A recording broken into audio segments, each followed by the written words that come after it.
This podcast is dedicated to getting your products on more store shelves and into the hands of more shoppers. One of the most important aspects of your success, of every brand success, is your trade marketing. Think about it. Trade marketing represents typically about 25% of your gross sales. On top of that, 70 to 90% of your trade marketing is wasted, meaning that it doesn't help you hit the objective that you're shooting for. In other words, you're not achieving the objective of getting more customers to try and buy your products. With that in mind, it's critically important to maximize each and every opportunity that you get in front of a customer. It's difficult, if not impossible, to do this if you don't know exactly what it costs to get your product in the hands of a shopper, what it costs to promote your product on a shelf through temporary price reductions, displays, or through in-store demos. In other words, which of these promotional vehicles gives you the highest ROI or return on your investment for your trade marketing? There's a lot more to answering this question than saying, this is what it costs me for a particular promotion. What you need to know is not only what it cost you, but also what was the lift. What was the increase in sales that you achieved? Then, in addition to that, more importantly, what was the sales after the event ended? As you're going through this process and as you're trying to understand everything, were there any out of stocks? Were there any mismanagement issues, mismerchandising issues? Were there any situations where the signs weren't put up, or the product wasn't properly merchandised or brought into the warehouse properly? What things could you have done better to maximize this selling opportunity? The difference between paying lip service to this and doing it well, taking it very seriously, putting the time and effort required to do it well, and it's the difference between you being around for a year, a decade, or even longer. It can also be the difference between you getting strategic investors from partners that can actually help you grow your brand, as opposed to constantly having your hand out looking for someone else to give you more money at any term you can get. What I'm getting at here is this is how you maximize your ROI. This is how you get more runway out of your available dollars. This is how you go from being just another package on a retailer shelf to become a valued and trusted partner with them. And that if you maximize each and every dollar that you put into your trade marketing. One of the most effective ways to do this is with in-store demos. In-store demos or demonstrations are great because they allow you to get your product into the hands of future customers, to get to know your customer and understand what their needs and their wants are. It gives you that consumer piece that we talked about in other podcast episodes. What also can give you is a much higher lift. Now, the challenge is that there are a lot more components to managing and measuring the success of an in-store demo. This is what we talked about in this three-part mini-series called Mastering the Shelf. The attendance was great and the feedback was wonderful. To recap our conversation and to share more about how you can leverage these strategies to help you build your brand, I invited the sponsors of the three-part webinar series, Yuval and Chris from PromoMash, on this podcast episode to talk more about it. Chris and Yuval, thanks for coming on today. Can you please start by talking a little bit about yourself? Yuval, you want to start? And what I want to know, what I want you to share, please, is how you got to where you're at today. Sure. Thank you, Dan. Well, it all started really about 15 years ago when my wife and I launched a natural and organic skincare line in the U.S. We quickly grew to a national distribution and retail. And I have to say that it was really a humbling experience trying to set up a distribution in retail, number one. And number two, promoting the product, because just getting on the shelf is one thing. But then once you're on the shelf, you have to sell off the shelf. And that had introduced me to a whole new world of trade promotion. Didn't know trade promotion beforehand, but really quickly found out when the brokers and retailers started acting as if I was an ATM machine, funny enough, Dan. That's kind of your saying. Mm-hmm. But they requested support, and they requested support through TPRs, through co-op advertising, through demos, and I had to start from scratch. So all of the myriad of things that were required in order to set that up forced me to think that there's got to be a better way. It was a really difficult challenge. I failed miserably at it, but through experience you learn, and that's how PromoMash was started. And I met Chris, which he'll tell you a little bit about his experience. Yeah, I'm just the hapless victim in this whole saga. Actually, I'm thankful knowing Yuval now for a lot of years that we've known each other. I have been doing marketing for for a long time, probably well in excess of 30 years. And I met Yuval several years ago as well. And thankfully, I didn't start my own brand and learn the hard way he did. So I've been the beneficiary of his pain, his anguish, his vision for how to make things better for himself and for everybody else in the market. And so I've just been helping him to build the company for that reason. Cool. So I don't want to jump too far ahead, but why did you guys start Promo Mash? And then we'll go back to the three-part webinar series we just finished and talk about what you guys do and why it matters. Well, I think I was driving home one day from a demo, because as a founder, you tend to hold every position and wear many hats. So I was the brand ambassador, the brand manager, and the executive on my journey to promotion land. And driving home one day after using Salesforce for my CRM, thought, wait a second, why am I using paper and smoke signals and horse and buggy in managing a program? My brand ambassadors were faxing and mailing me reports. Photos were non-existent. I didn't know if they got to the store. I couldn't really analyze any of the demos that were going on. And so in the car, just a vision came up that there's got to be a better way. So started thinking about it and got together with Chris, and we formed a company. And that's really the reason we formed it, is because I knew that there was a lot of need in the marketplace, such as mine, to really optimize and get some accountability and visibility into the trade promotion programs that or store execution that brands must deal with every day. And I think that's where it all started. Just we just have a really good synergistic partnership. Yuval's really he's full of ideas.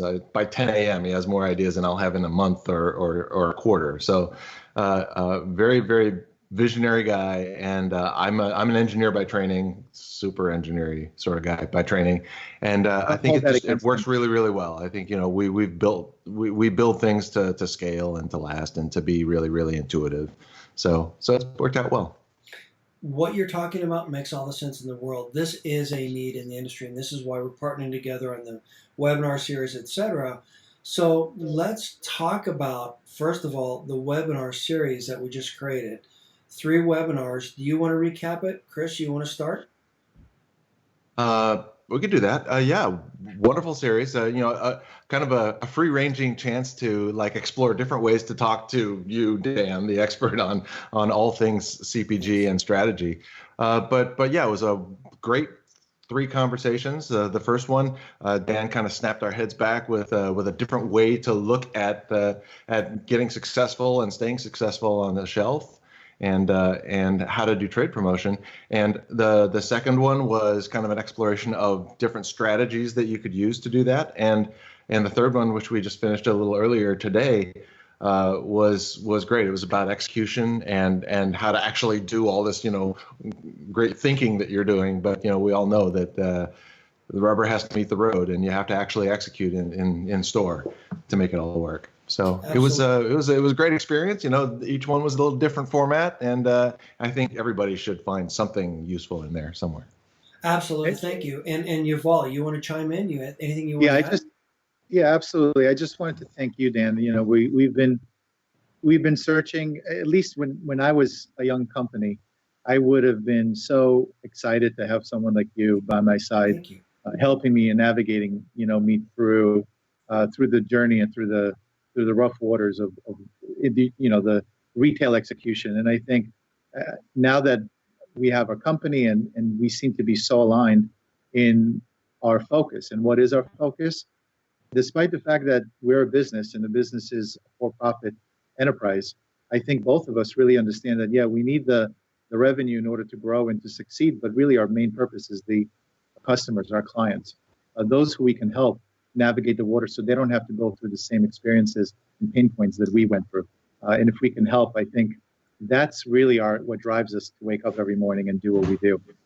So that's Well, just one. I would add to that, since I'm on the phone with two guys here who are all about value. Well, the thing that I really found appealing about working with Yuval, because I'd had several decades of doing marketing for people, and you know, they weren't all their motives weren't always that great. And the one thing that I noticed about Yuval, and then a couple of years later meeting Dan, is that they're here to serve the industry and to help everybody get better at it. And value has always preceded money and monetization.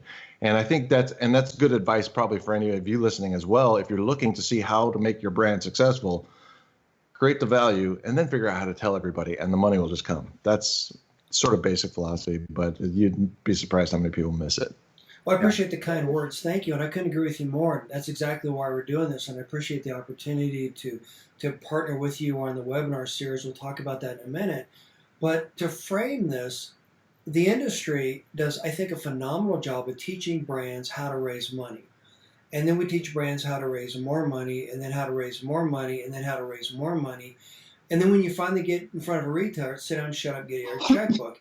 And so the point being is, how do, one, we help their brand succeed? How do we help the brand compete more effectively on the shelf? And then one of the things I think a lot of people overlook that we've been talking about is that if you're borrowing money from an investor, how do you make your brand more attractive to that investor? So there are a lot of things going on here. And the benefit is that by doing this, by focusing on these strategies, we're able to help you get your products on more store shelves in the hands of more shoppers. And at the end of the day, helping you compete more effectively and helping you grow and get runway. So again, thank you for the opportunity to do this. So now that we've kind of recapped a little bit about what we've done in terms of the webinar series, let's talk a little bit about some of the things that you've seen your clients talk about, some of the struggles that you've identified with them that you're trying to solve. What problem are you trying to solve? And then what are you doing to solve that? So I think that's a great question. I'll let Chris answer that as well to get his viewpoint. But we see a life cycle in any type of event, but it definitely on trade. We're looking at, in order to be successful, we're looking at what we call our 5 pillars. We're looking at planning, we're looking at staffing, we're looking at training, executing, and then analyzing. And that's really important because, as you stated earlier, Dan, how do you make yourself stand out to the investor, to the retailer who requires a lot of support? How do you get beneficial treatment, preferential treatment? And that is, you have to stand out and have a better message and showcase that you're going to be more profitable to that retailer and to that investor as a result of your message and your tactics and strategy. So by looking at the 5 pillars, by looking at the fact that if you plan really well and you understand how to plan, and if you hire the right people, whether they're brand ambassadors, your marketing managers, or your reps, sales reps, if you're trained them well so they have the message to convey to your customers and to your retailers, and then you make sure that you're executing in the right way so that the efficiency opportunity comes into your model, but then ultimately accountability. Accountability is huge. You want to make sure that your brand ambassadors are trained and ready to tell your story, and that they're accountable. They're showing up to your demos. You're making sure they're not texting during your demo. They're reporting correctly, so you're getting that information. And on your sales side, you want to make sure they're not making mistakes when they're talking about different TPRs. You want to make sure that the products that they're offering are the correct products based upon what you want to do as a promotional activity. You want to make sure that they're speaking and trying to negotiate the right promos with the retailers. And more importantly, you want to make sure that you're standing out compared to your competitors so that you get invited more often to other opportunities. And then once you got that execution set perfectly, then you need to analyze it. And if you don't have a way to really analyze it, unless you hire, a couple of, analysts at $100,000 a piece, you need to be able to do that so then you can plan better the next time. And that's the rinse and repeat method. You have to do it right because most people, it's so disorganized, it's so fragmented. They have 34 spreadsheets, 15 people working on different things, and the messaging and the collaboration is not unified as a whole. And that's where people That's where we see our clients fail day in and day out. Hopefully, we're helping them. You're obviously educating them on the way to do it right. Hopefully, we're giving the tools to actually do it right as well. So that's really my take on it. Yeah, when you hang out with Yuval, you got to be prepared to drink from the fire hose. Okay, so let me boil that down for you. This is my perspective, that because there's a lot to handle, and any of you who have been dealing with trying to execute in store, there is a lot to handle, a lot to keep track of, and invariably something's going to get dropped. And so you've all just kind of like tip of the iceberg how much there is to deal with here. And so obviously we've got to be organized about it. And he was leading to this kind of logical conclusion that you want to be more profitable. But I caution you about that, because Dan brought in investors, and how brands are kind of taught to raise money and raise money and raise money, and then it's kind of what. Let's be frank about it. There's a game out there, and the game is pump and dump, blow the thing up, get it as big as you can, and then IPO or sell it to somebody else who's then got to figure it out and make it make sense. And so I would say it depends on your investors. It depends on the game that you're getting into. And that's really, if you want to get to quality of life and quality of your product, it depends. If you're here to build something yourself and build it to last, then you have to figure out like how to make that thing profitable as you go. And you don't want to raise a bunch of money and spend it, in a foolhardy sort of way. You kind of like get a little bit of money and then spend it really, really intelligently and actually make a profit with it. And so if you're about that quality game and about like, I'm here to actually like, just in case I don't get somebody to buy me, I'm not going to lose the farm, then it better be profitable, and you better know how to manage this thing competently. My own belief is that, like, if you play that long game, you don't have to get on that treadmill that Dan described, where you're just constantly taking in money and you end up with, 10% of something really big, 1% of the time. But more reliably, you build something that's actually real, and it's actually making a profit, and it's actually, you have the ability to like maintain a quality product, and then you can sell it for even more, and you own 100% or some significant chunk of something that's actually real. So it's kind of philosophy difference, I think, of what you want to get yourself into, but don't get yourself into it unconsciously. Know that that's the game, and if you want to get in there and like hit everybody before they knew what happened, then yeah, by all means, go out, get a bunch of investors who are there just to make a buck and don't really care what the impact on your health was or your potential customers.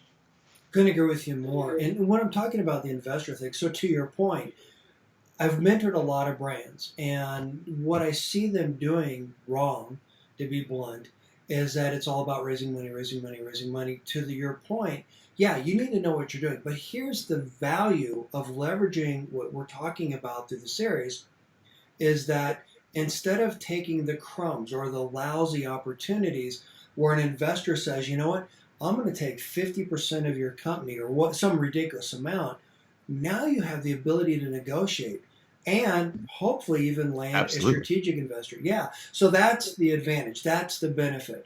And to your point, that's where you have quality of life. That's where you have more runway. That's where you can grow your brand strategically instead of just, selling your soul to the devil. Yeah, and so many of the brands that I talk to at the pitch slams, Expo West and stuff like that, East, et cetera, part of a lot of different groups, Nutrition Capital Network, Circle Up, et cetera. And the point is that a lot of the brands that I talk to initially are all about how much money can I get? Please, please, please, I need money. I got to have money, right? But instead, if you leverage these strategies, then you can say, here's what I've got. I need you to give me a better deal. We all love Shark Tank, right? And it's great when we can see someone get up and pitch something that's really amazing. And instead of having a shark say, you know what, I'm going to take 90% of your company, having someone come back and say, you know what, I'm going to give you 10%, and you're going to give me a heck of a lot more money for it because there's so much value. And that's really what we're getting at. So thank you for sharing that. So the webinar series that we just did, if anyone wanted to watch it, how would they get access to it again? So if you wanted to, email us, or Dan, I think we can send you a link. Can you post a link where the podcast is? Is that possible, Dan? Yeah, we So when can they're put it listening on to the the podcast, podcast show notes and on the podcast webpage. And yeah, so the point being is that there's such great content there, and we certainly don't want to throw that away. We want to be able to make it useful for people down the road. But to your point, yeah, we want to make this a win-win for everyone. And so we can certainly work out the details. And sorry, I kind of hit you guys with something we weren't planning on talking about. But the point is, this is great content, and every brand needs to be absorbing this and leveraging this in their go-to-market strategy. So, anyhow, thank you for sharing all that. Let's talk a little bit about one of the resources that you made available to anyone who attended the webinar series, your Blueprint. I think it's a great strategic tool. You made it free, which I think is even better. So, talk about the Blueprint. What is it? Why does it matter? And how's it going to help brands? Chris, you want to start first? I can. Uh, so what is the Blueprint? We created a packet, a full briefcase full of stuff called the Promo Mash TPM Blueprint. And what's it about? Basically, it's for anybody who is either starting out a program for the first time, or they've been wanting to, they've needed to, and they haven't been able to get around to it. It's not in their wheelhouse, or they just haven't had enough time to put all the things together. Or even if you've got a medium-sized company or even a large company and you've been running it, but you've been running it really inefficiently, and you're like, okay, I need to hit the reset button. How do I go about this? And we kind of take you from start to finish of what is it? Why are we doing it? Where should we do it? How, and kind of help people with a lot of mindset, of strategy, and then of execution. And there's a lot of information to be managed, people to be managed, gathering, analyzing, et cetera. And so we've given you as much as we can a head start on the whole thing. And so we've taken a lot of our experience, whether it's Yuval's direct experience or experience with dealing with hundreds of clients, and say, okay, let's boil this down. And we created forms, we've created spreadsheets that kind of reflect some of the workflows that we manage in a more automated way in our full platform. And we put it all together in a package. There's a workbook full of Excel sheets to capture all the information and analyze. We've got forms that are examples of how to run your applications process. We've got what's the third aspect of it, Yuval, that I'm missing? We got the applications. You have the applications, you have the forms, you have the spreadsheets, and you have the instructions of the group. Okay, that's it. So yeah, that's it. And so that's a full discussion of what, why, how, and step-by-step instructions to follow, because it's a lot, and you don't want to just sit there and read all day long. So you get in, you dive into the spreadsheet, you go, gosh, how do I take full advantage of this after a week of using it? Now you're ready for a little video tutorial, and we'll be feeding you those as well. And it's all free of charge. It's kind of, like I said before, we're here to help the market get better. And at a certain point, a market needs extra help and tools. And, hopefully we've provided enough help that you come to us when you're ready for that and you're going to get help somewhere. Then we'll be able to help you out there as well. Great. Thanks for sharing that. So, Yuval, I'm going to put you on the spot now. As a brand owner, how would this have changed your life? How would this matter? So now Chris has talked about it. How do you use this to grow sales and all that other stuff? Yeah, I was just about to say, I've been waiting for 3 years to create this blueprint since we started the company. And I have to say that when I was a brand trying to figure it out on my own, I didn't have anybody to help me. So trying to find it on Google is really difficult. There's so many different opinions, so many different things out there. But no one really has the solutions or the answers for a brand that's just trying to figure it out. I didn't have the right spreadsheets. I didn't have the right questions to ask. I made it all up myself. And through all these years of learning, and obviously now when ProMesh has been working with hundreds and hundreds of clients, we really know best practices. We really know what it takes to build and operate a fantastic trade program. And so the whole purpose of creating and putting this blueprint out, because it was a labor of love, there was a lot of time that was spent in putting this information out there, was really to help brand. It's really to help the the founders and the brand managers out there not have to guess. We gave them everything step by step, pretty much laid out. Now they can tailor it and they can, you don't utilize it to their needs, specific needs, but at least you have the blueprint. You have the beginnings of a really great program to be had. Now, obviously, if you're going to start scaling and you're going to start, really building up your program, spreadsheets are going to be difficult. And obviously, we can help outside of that. But until then, we have clients or prospects calling us all the time. They're just not ready, and we didn't have anything to offer them. Now we have something to offer those who are not yet ready for our platform, but really want to start off on the right foot. Because I just don't want them to make mistakes. And if you make a mistake in the beginning, it's really hard to change course when you have a program running inefficiently to then go ahead and change it. If you ever change a CRM, you know exactly what I'm talking about. It's not easy once you have data to start shifting a new direction. So that's why. It is critically important. And so to frame this, coming from big CPG experience, Kimberly-Clark, Unilever, etc., when you go out there and you start talking to organizations that do trade marketing, they're going to talk to you so far beyond what you're thinking about your concerns today. And what I mean by that is that they're going to assume that you're just going to whip 30, 50,000, 100,000, whatever dollars out of your wallet to buy a product that's not going to help you because you're not there yet. More importantly, they don't understand the world that we are talking about, the world that we're playing in. And the point is this, like you said, if you don't do it right today, pay me now, pay me later, well, that's going to give you more runway, it's going to help you grow, all that other stuff. But it's so critically important, like you said, that brands have that strong foundation. And one of the things that I've had the privilege of doing is many, many years ago with Kimberly-Clark is really digging into this. So I believe that true category management includes trade marketing. That's why we're talking. And so I had the opportunity to understand trade marketing and build tools for Kimberly-Clark and Unilever, some of which I'm told are still in use today. But the point is being able to get down to the contribution of a promotion at the item level. So what does that mean? When you think about how much you spend on a promotion, how much did you grow sales, and how does that continue to grow sales after the event's over? Okay, that's so critically important, and most brands, even the big brands, struggle with that. Oh yeah. And so then let's go one step further. Contribution. How much profit are you bringing back to the brand? Most promotions, actually, let me back up. Over 25% of your total gross sales are typically trade promotions. 70 to 90% of those dollars are wasted. What does that mean? A trade promotion includes everything to get your product into the hands of the shopper. But the trade promotion, the goal of the trade promotion is to introduce your product to a new consumer.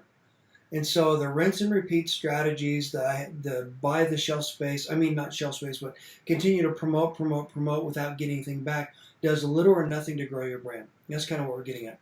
So anyhow, Kimberly-Clark, I had the privilege of really digging into this and understanding the consumer dynamics and how all the everything worked together, built a lot of tools, etc. And what I've learned is that the programs that are out there that are designed for the big CPG companies that are way too expensive for any of the little companies to even consider, not only do they talk past or ignore or whatever the customers we're talking about, the smaller brands. When I say smaller brands, by the way, I'm saying, say, 500 million and smaller. So small brands, okay? And not just pre-revenue. So, but any of those brands in that space, which is just about every brand in the natural category, natural universe. So anyhow, the point being is that having tools and resources to help these brands get to that point, that's the end goal. And so what you guys have done is you've isolated one key component that all the other big tools ignore, and that is in-store execution. So if I'm a big brand, I've got the information about forecasting and planning, et cetera, across a bunch of mainstream retailers, but it overlooks boots on the ground. It overlooks what happens on the shelf. Absolutely. And that's where you guys come in. So can you talk a little bit about that? How does your tool work? Why does it matter? And then how did you get to the point where you decided, this is a problem we're going to solve? I'd love to jump in there, and I know you all will hit it out of the park after that. But here's what I would like to be able to say, if we could say, if it was the first thing to describe what we do, I'd say it, but it would be out of context. But now with what you just said, here it is. You need to do all that granular analysis of your product line, as far as being a category manager and somebody sitting back at the mothership, and saying, okay, well, I'm going to move this chess piece here and that chess piece there, and you're doing that once a year or once a quarter, and you're making big strategic decisions. And yeah, they do affect how the product line evolves and the profitability picture and all that. But at least for brick and mortar, okay, people are going into a store that's managed by people, and there's people scurrying around, and there might be a brand ambassador actually trying to talk to somebody or not. They're not there. Bottom line, for that environment, it's people. People are going to do a great job, or they're going to do not a great job. And your results are going to be great, or they're going to be not so great. And what's the difference? And the difference is the people. But of course, you can't just like sprinkle people over the whole thing. You got to manage them. And the better that you can manage your people with technology, enable them, the better you're going to do, the more competitive you're going to be. So I don't know the exact number for you, but I can tell you this: at least half of the profitability picture, most of which that 70 to 90% that you said was wasted, that's half of the potential profitability of the entire activity. So if you get the people part right, and you know how to, on a granular level, dial in the people, wow. You are looking at, in an industry that just, gets by on single digit margins. This is a game changer. It means the difference between barely eking by a hard Scrabble existence to, hey, I got an exciting fat cat on my hands. Yuval, you want to chime in? Yeah, I think this comes from real world experience. I think for me, when I was running the brand, I noticed the pattern. When I had better brand ambassadors and better reps, I saw better results at the store. And when I didn't, I was discontinued. It wasn't even like I was doing poorly. I got discontinued. So the difference between a great sales rep and a great brand ambassador with a great story and the difference between not having one is a discount. That's a big problem for any brand.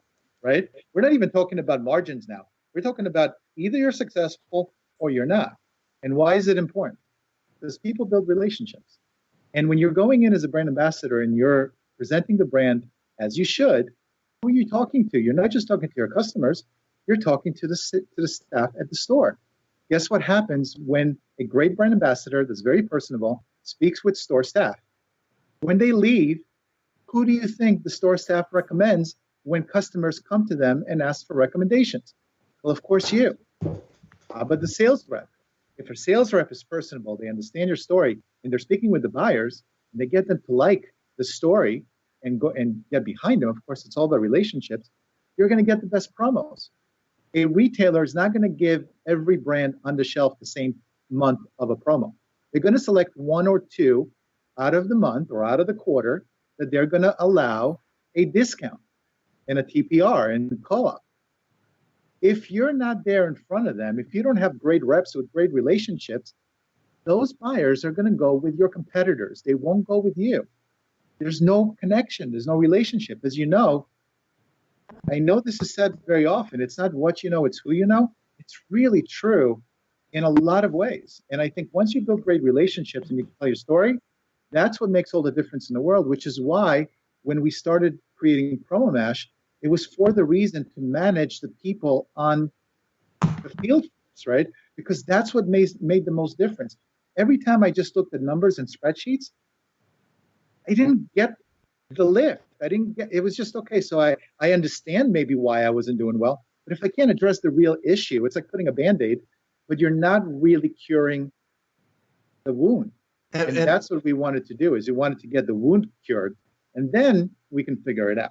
And where we are in the market today, where the market has evolved to, it's not as simple as just, okay, go out, and take them golfing, that's no longer acceptable either. It's not that kind of relationship. It's not just that they like you or not. They got to like you, and you got to be bringing value to the relationship. And you do that through technology and information as well. things that you can tell that retail person that you're dealing with that are going to help them in their job and to remain relevant in a very competitive environment, and to help further not only your interests but theirs as well. If you can provide that information and come and smile and be educational and help with the shoppers, that's a formula for a friendship right there. Absolutely. Well, let me add some more context to that. I mentioned on the third part of the webinar series today that I used to manage the demo staff at Price Club, which is now Costco. And so in just doing normal demos, we would have, say, 150%, lift, which isn't a lot.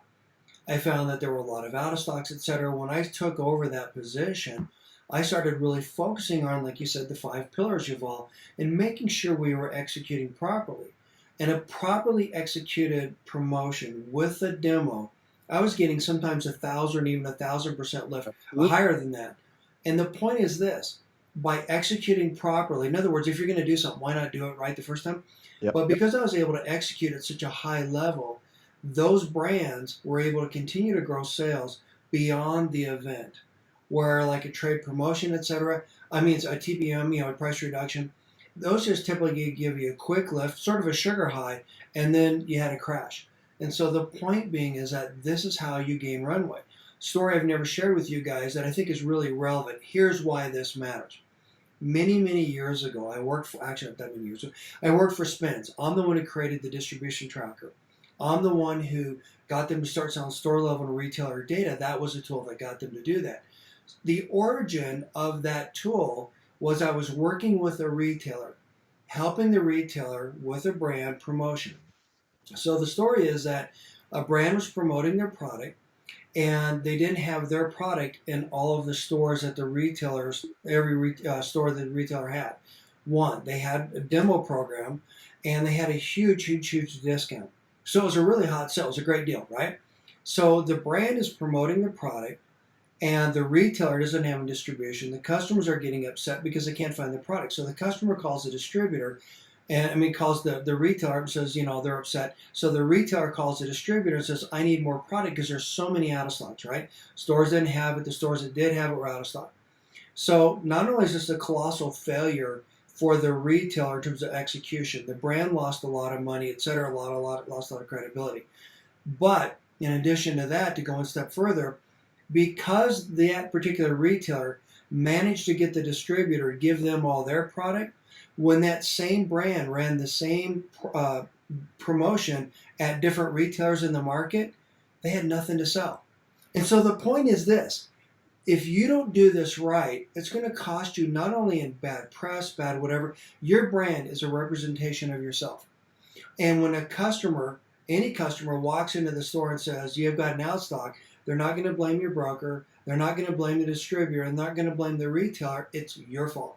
So helping the brands adjust this and understand this and know when to have the product. So anyhow, to finish the story, the tool that I use to quantify the value of fixing that problem was the origin of the distribution tracker. And the point being is this: if you don't know your numbers, like you've all said, if you don't know your numbers and you can't measure them, and you spend all your time bogged down in trying to manage the spreadsheets, then how do you identify what the opportunities are to grow your brand? And that's what this is all about. Your thoughts? I think that the reality is it's not just the tools, it's the accountability. Yes. Because you're right, reputation is so important. And when a brand ambassador doesn't show up to the store, which happens a lot, okay, more often than you think, guess who they blame?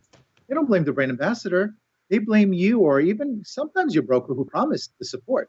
Brokers usually go in to negotiate a good deal and a good promo and promise that that the brand will support the store X number of times over a period.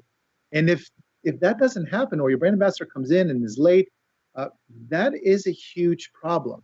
So by having tools that like GPS tracker and understanding reporting and really holding everybody accountable, that gives you the edge. Because I didn't know how many times a brand ambassador didn't even show up to the store unless the store called me, and sometimes they didn't, and it looked bad. So, and it's the same thing with brokers. I had so many brokers negotiating bad deals that I didn't approve because they didn't have the tools to hold them accountable for it. And I think that's really a big thing. It's your reputation, and you got to make sure that people are trained well and they're coming in doing their job. And if you don't hold them accountable, you got Yep. some issues. I had a really funny realization just the other day. Have you ever heard of the sort of, the funny story about, the guys who are tunneling, and they finally, break through back to the surface and they find that they're in jail. They've just broken into jail, kind of, bringing a brand to the market is kind of like that in the sense, and this was my funny realization. Trade promotion, which is our chosen profession, is really a matter of life or death for brands. And let me tell you why. Number one, because you don't have a choice. If you don't do trade promotion, you're dead. Okay. But here's where it gets really bad. If you do it badly, you're dead. You only have the choice of doing it and doing it well if you want to make it. Because Dan just gave an example of, you do it badly, it kind of damages your reputation. Let's put it more bluntly. If you put a product on offer, you put up a TPR, okay, and that customer was going to buy your product anyway, you just gave them 25, 30% off of what? Of a really, really, competitive existence already. For what? They were going to buy it anyway. So if you don't really manage it well and don't drive so much more business and know that you're getting a lifetime of purchases at retail at MSRP, then you shot yourself in the foot.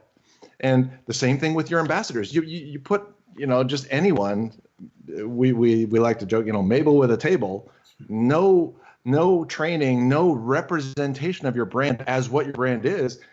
You shot yourself in the foot because you said that you had to spend $150, $200 to put that person in the store for what?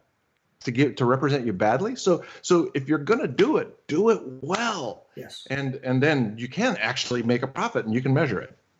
One of the other things that we haven't talked about that goes along this same line, when you're talking about doing it well, let's be honest, retailers and distributors, brokers, they're going to ask you to promote 24/7 if they could. I mean, they're constantly looking for you to spend money in their store in terms of that being a profit center, which is unfortunate. But the reality is this: if you've got a great story to tell the retailer, I did this promotion, here's how I did it, here's how I executed it. In other words, Yuval, you're talking about the piece of being able to analyze, etc. If you could share that story with the retailer, and then kind of what you're getting at, Chris, if you can help the retailer understand that, well, this promotion makes sense for me, I can go all in on this one and do more than you're asking for this one. But that means that I can't do every other promotion that you want me to do that hasn't moved the needle, isn't going to move the needle. The point being is this: life's about choices. And if you can choose the best promotions to drive sustainable sales with, then that's going to help you grow your brand more. And the cool thing is, it's going to help the retailer drive more sustainable sales in the market. That's why Also we're here. true. Also true. It's also understanding the other side, right? The retailer, the buyer has a job. They have a family to feed and they care about staying employed. Mm-hmm. And so they have a shelf and they need to manage a shelf that's already full. If you're a brand coming in and asking for shelf space or wanting to add more product onto the shelf, something's got to go off the shelf. Mm-hmm. And so the buyer needs to make a decision. Is your product and your support going to produce more revenue for me? So not only do I keep my job, but I can look good in front of my boss. And that's really, it's a two-way street. It's not just, we always talk about brands and retailers kind of very separate, but they need each other. The retailer needs the brands and they want better brands so they can sell more at the store level. And if you can show them that you have something to offer, they're going to look at you very differently than if you come in and not. So for instance, we had skincare. Do you know that if we wanted to get into Sephora, for instance, you can go into Sephora and you can say to the buyer, I have a $10 million budget to advertise, and that's what I'm going to do. That buyer will take you seriously. But you don't need that $10 million budget. If you get on Home Shopping Network and you can tell the buyer that there's 90 million people that eyeballed your product, they'll take you in without a budget. So the reality is you just have to show the buyer how you can make them successful. And if you can do that, that's a relationship. It's a win-win. You never want to be, we look at ProMesh, we never want to win-lose. We always want win-win. So if a client comes in, we want them to win and us to win, not want to lose. And I think that's the same concept with a retailer and a brand. It's got to be a win-win. And I think that's where you got to focus. Well, the three things I talked about, what do retailers really want? Used to be a grocer. They want more traffic in their store. They want a reasonable profit, and they want a competitive advantage. That's it. It's that simple. By the way, leveraging these same strategies, I was able to get a national retailer back when I worked for Unilever to lower their menu fees. And so there are a lot of other advantages. It's about, like you said, having a partnership with that retailer, helping that retailer compete more effectively, helping that retailer remain relevant against all their competitive threats and the online threats. And the in-market threats. And so the point is this is critically important, like you said, Chris, that if you either do this right and you're at the peril or whatever of the investors that are putting money into your business, or grow your business, and then at that point you have choices. You can decide to sell it if you want, you can decide to grow it, you can turn it over to your kids, whatever's a legacy, but that opens the door to a lot of different things. And more importantly, if you can add value to your retailer and help your retailer succeed, then they're going to benefit for you. I mean, they're going to bend over backwards to help you. The secret to my success throughout my entire career is by providing so much value to the retailer. They gave me incremental promotions. They gave me their own data. They gave me opportunities to do things that they would have charged other brands or wouldn't even given to other brands. The point is this. As a result, I was able to get tremendous growth. For example, we were working with one retailer when I was with Kimberly-Clark, and we get double-digit growth every category, every quarter. And so I'm not talking about 10%, 11%. I'm talking 50%, 80%, 30%. Huge numbers, quarter after quarter after quarter. The point is this. You do this well, not only is this going to give you more runway, but it's going to help you get things from the retailer, opportunities from the retailer that others wouldn't be able to get. Your thoughts? Get going. Do it. Try it as a strategy, and do it one place, and you'll learn things that will help you to. You're going to make it systematic. If you're going to go nationwide, if you're going to hit all the big hits, the big chains, you're going to have to get good at this, and you're going to have to get systematic about it. But that the relationship thing still holds. So how do you have a really tight relationship with 25 people or 200 people? You don't do it by accident. You do it by design. You do it by system. And so you've got to be that personable, value-adding person at your core. Try it one place. Get good at it. Get the sugar rush. No, it's the real rush of adding value to a partner's activities. And when they show you their appreciation, you're going to go, okay, what did I do just now? And how can I deploy this out to my field team and teach them to do it? And you might need some tools and stuff, which we've kind of given you in your free packet here, that will help you to do that. That's where it's at, is figure out how to have that relationship that you described at the very beginning of this, Dan. And the relationship is based on people bringing value to the thing for each other. And you better be pretty systematic about it in today's competitive environment. And I'll tell you this. You mentioned Shark Tank.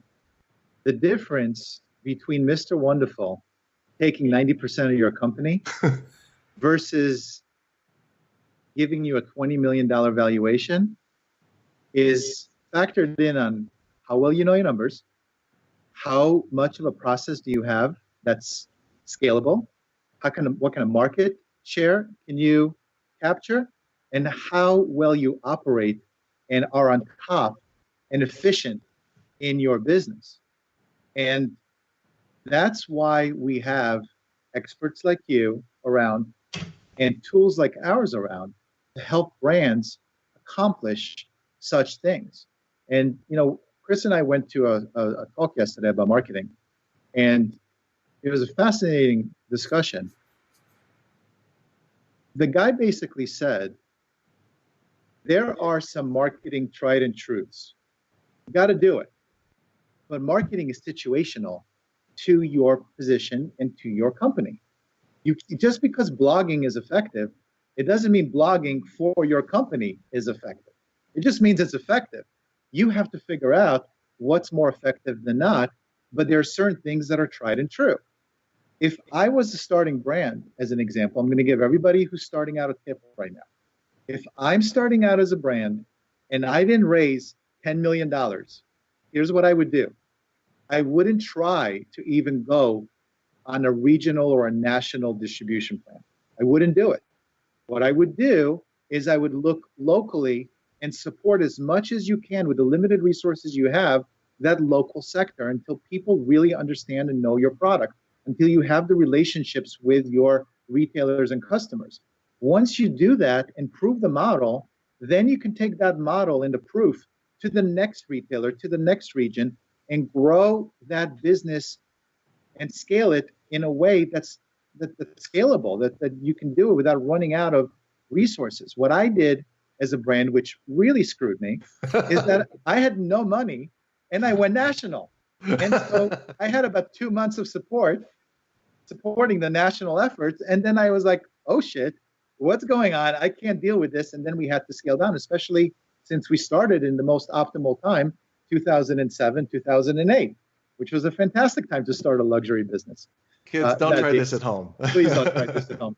So the reality is, if I had to do it over again, I would do it this way. Make sure that the marketing efforts that you are deploying fit your business model and finances and resources, and get the right tools and find the right people who can help you navigate that journey. Don't try to do it yourself and try to figure it out, because it's going to be a very treacherous road.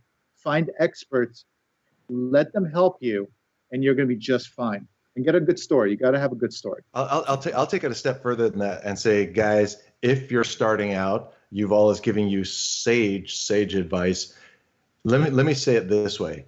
If in your own backyard, if in your local market, if people aren't really excited, if the stuff isn't flying off the shelf, and if you're not profitable, don't scale whatever you do, because you're going to take a little unprofitable thing and make it a big unprofitable thing. And that won't be as attractive to an investor as something that all you're doing is leveraging capital and just postponing profit, as opposed to trying to figure out how to make profit. Well, Dan, think about this, right? How attractive is it to a brand who just launched? Maybe they have $1 million or less in the bank. They just raised a little bit with friends and family. They have a great product. You walk into a Whole Foods and they say, I'm going to give you a national distribution across the nation, every region, all 11, 400 plus stores, and you get a big check initially, $100,000 pre-order, right? They even waived the slotting fees. Let's say they come in and said, I love you so much. You can come in.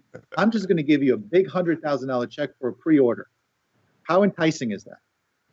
Problem is, with that little cash in the bank, you're dead, because you have to support a national distribution over a prolonged period of time. And that is a tremendous cost. So what you're trying to do is you're trying to do it right for your situation. Don't get mesmerized by that international deal, because it might, if you're not careful, destroy you. Getting on the shelf is not the end of the game. It's just the beginning. Then the real work begins, and that's selling off the shelf, and that's the hard part.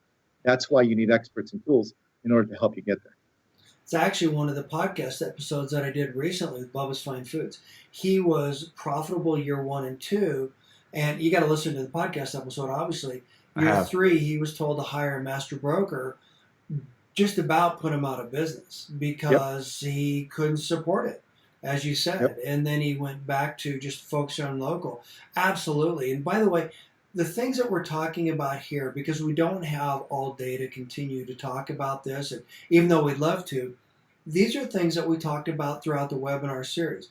We talked about tactics, strategies. We gave you podcast episodes to listen to. We gave you other tools and resources to help you, the brand, whoever's listening, to everyone that's listening, make the most of this. And the point is this. It's like you said, Chris, this can determine how long you're going to be around. A month, a year, a decade, or longer. Doing this well is so critical to your success. I'm often struck by the fact that we spend so much money, brands spend so much money trying to design packaging and stuff like that. And it's such a focus, and they're so proud of it. And I've often wondered, if you went to a branding expert, a packaging expert, and your packaging expert said, you know what, you're doing it wrong. What you need to do instead is you need to use the same three colors as the number one brand in the category, and you need to use the same font that they're using. You'd be insulted. But yet, we're not putting the same energy and effort into our go-to-market strategy, which includes trade marketing. So thank you so much. Is there anything that we haven't talked about or covered that you think we should cover, Yuval? I'm just going to say one more thing. And this is, after many years of experience, I can tell you one thing. There's something called a chain of pain. Okay? And what does that mean? It means that in trade promotions, you have three stakeholders at the company. You have your executives who care about, obviously, the ROI and the performance and the results.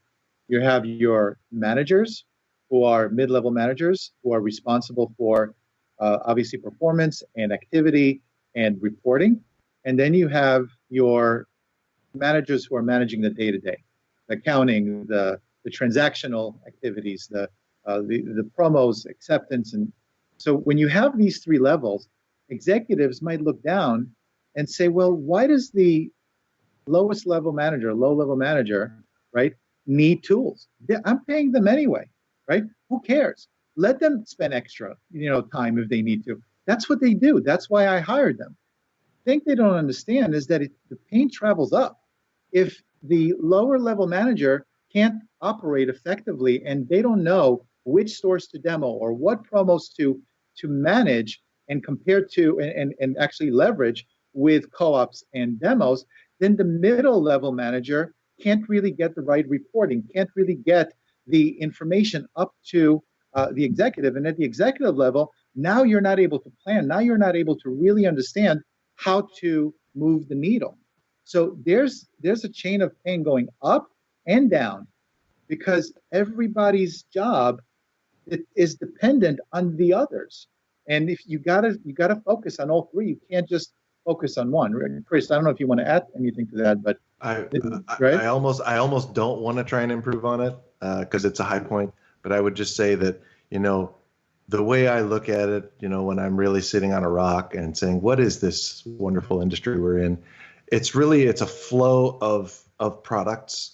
It's a flow of money. But most importantly, the thing that really makes it all happen is the flow of information. And what you've all just described is if that flow, the right information isn't going, the rest of the stuff grinds to a halt and it just ends up not making sense. So you got to be smart.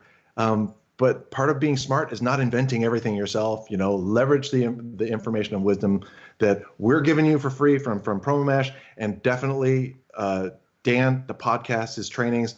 I've been, repartnered with Dan because we're so impressed with his material and his motivation. He offers a lot of stuff for free too. And, for you guys getting started, it turns out that, hey, when you need free is there. These two resources are there at least. Take advantage of them. And then later on, when you're in a much more voluminous, profitable position, then you're going to need other stuff. And then we can talk again later. I appreciate you saying that, and thank you for the compliments, and thank you for partnering with me on this. As a side note, I've had a lot of brands reaching out to me to ask me for strategies to help them manage their brokers more effectively. And like you said, Yuval, it's all about that communication. It's all about maximizing every opportunity, every selling opportunity. So, kind of a little bit off the subject, but the point is this, that all the brands there are a lot of brands out there that are trying to solve this puzzle. Let's put it that way. There are a lot of brands out there that are trying to solve this puzzle, and I will share with you that when I roll up my sleeves and work with the big brands, they're struggling with that too. In fact, actually, I just did a webinar for the Category Management Association. So we're talking about Walmart and big brands and big retailers on this exact topic. So they're looking for that content as well. So here's the takeaway: is that if any of the brands that If all the brands that are listening to this can take advantage of these strategies, leverage these strategies, it's going to help you grow, it's going to help you be more efficient, and it's going to help level the playing field between you and your most sophisticated competitor. Thank you so much for coming on today. I appreciate your time, and I look forward to our next conversation, our next partnership. All right. Sounds great. Thanks. Thank you, Dan. Appreciate it. I want to thank Yuval and Chris for coming on this podcast and for sponsoring the 3-part webinar series, Mastering the Shelf. I'll put a link to it and a link to the podcast webinar in the podcast show notes and on the podcast webpage. You can get there by going to brandsecretsandstrategies.com/session 145. As always, thank you for listening, and I look forward to seeing you in the next episode.